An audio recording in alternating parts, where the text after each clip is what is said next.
Sur le pilote hydrogène, il y a des appareillages dédiés à la production d'hydrogène, au stockage d'hydrogène et à l'utilisation de l'hydrogène. En particulier pour la production, nous avons sur le site un pyrolyseur. Donc dans ce pyrolyseur, nous faisons subir un traitement thermique à de la biomasse brute ou à des molécules issues de la biomasse, comme par exemple le glucose que je tiens ici.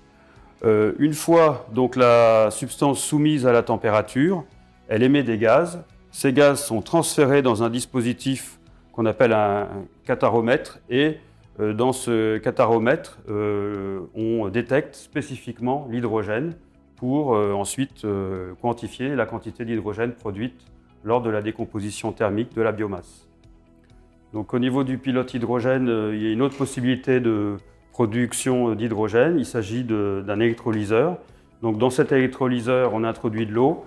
Par électrolyse de l'eau, on va obtenir de l'hydrogène. Cet hydrogène sera un petit peu pollué par de la vapeur d'eau.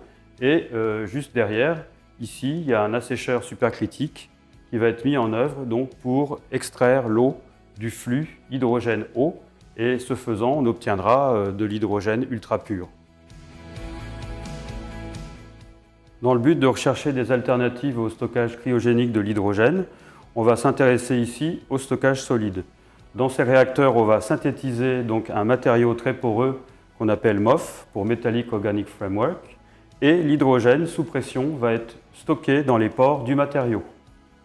Sur le pilote hydrogène, on dispose d'une deuxième alternative pour le stockage de l'hydrogène.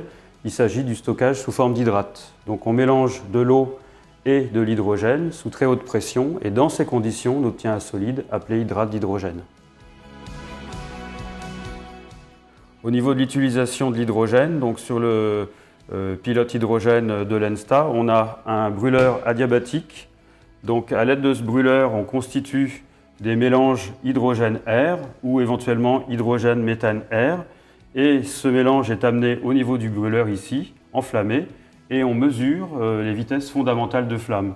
C'est-à-dire que ce paramètre-là est très important pour le dimensionnement de tout ce qui est brûleur, chaudière et tout appareillage de combustion industriel ou domestique mettant en œuvre l'hydrogène.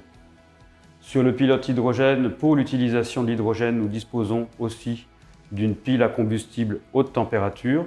Cette pile travaille entre 700 et 1000 degrés Celsius et permet de produire de l'électricité à partir de l'hydrogène. Chaque appareillage peut être utilisé indépendamment, mais ces appareillages peuvent être aussi utilisés en ligne, production, stockage, déstockage et utilisation. Cette capacité unique intéresse les industriels dans le cadre de recherche partenariale.